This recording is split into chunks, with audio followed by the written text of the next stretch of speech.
Hello दोस्तों, आप सभी दोस्तों का स्वागत है बिहार तक न्यूज चैनल में। तो देखिए दोस्तों, भोजपुरी के superstar trending star Khesari Lal भैया जी का एक न्यू सॉन्ग बहुत जल्द आने वाला है दोस्तों, जो गाना का नाम है IPL सॉन्ग।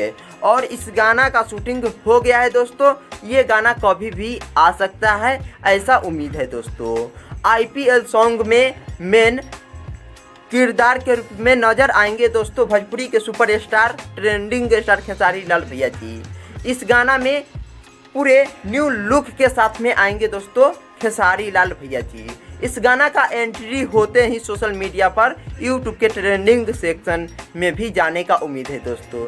ये गाना पूरा धमाल मचाएगा दोस्तों, और इस गाना का लुक बहुत गजब और बहुत प्यारा है दोस्तों, और बहुत मज़ेदार भी इसका लुक दिख रहा है दोस्तों। तो चलिए दोस्तों, अब हम लोग अगले वीडियो के साथ मिलते हैं। चैनल पर नए होंगे तो सब्सक्राइब कीजिए और घंटी